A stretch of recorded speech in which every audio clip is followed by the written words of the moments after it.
കൂട്ടുകാരെ, നമുക്ക് ഇതുപോലെ ഒരു അടിപൊളി ഒരു പായസം വെച്ച് നോക്കിയാലോ? സേമിയ പായസം. അതിനായിട്ട് നമ്മൾ സേമിയ ഇതുപോലെ ചെറുതായിട്ട് കട്ട് ചെയ്തെടുക്കുക. നമുക്ക് വീഡിയോയിലോട്ട് പോവാം. അതിനായിട്ട് നമ്മളൊരു പാത്രം എടുത്തിട്ടുണ്ട്.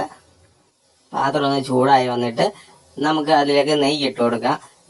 നെയ്യൊന്ന് ചൂടായി ഉരുകി വരണം. നെയ്യ് ഉരുകി ഇതുപോലെ വരണം. ഇനി നമുക്ക് ഇതിലേക്ക് നമ്മുടെ സേമിയ ഇട്ട് കൊടുക്കാം. സേമിയ ഇങ്ങനെ ഇട്ട് ഒന്ന് വറുത്തെടുക്കണം. ഇനി നമുക്ക് നല്ലപോലെ ഒന്ന് ഇളക്കി കൊടുക്കാം.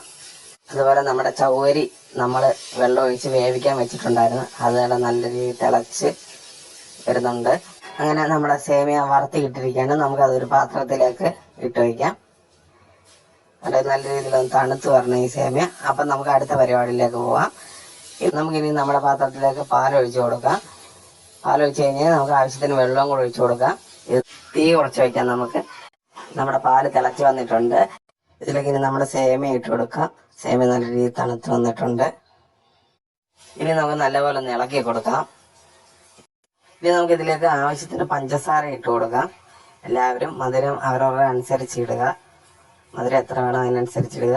ഇനി നമുക്കിത് ഒന്നുകൂടെ നല്ലപോലെ ഒന്ന് ഇളക്കി കൊടുക്കാം. നമ്മുടെ ചൗവരി വെന്ത് റെഡിയായി വന്നിട്ടുണ്ട്. ഇതുകൂടെ നമുക്ക് അതിലേക്ക് ഒഴിച്ചു കൊടുക്കാം. അങ്ങനെ നമ്മുടെ സേമിയ നല്ല രീതിയിൽ തിളച്ച് വന്നിട്ടുണ്ട്. ഇതിലേക്ക് നമുക്ക് ഏലക്ക ഇട്ട് കൊടുക്കാം. ഇനി നമുക്കൊന്ന് ഇളക്കി കൊടുക്കാം. ഇതൊന്ന് റെഡിയായി വരണം. അപ്പോഴത്തേനും നമുക്ക് വേറെ പാത്രം എടുത്തിട്ട് അതിലേക്ക് കുറച്ച് നെയ്യ് ഇട്ട് കൊടുക്കാം. ഇത് ചൗവരി വേവിച്ച പാത്രമാണ്. നമ്മൾ അത് തന്നെയാണ് എടുത്തത്. നെയ്യൊന്ന് ചൂടായി ഉരുകി വരണം.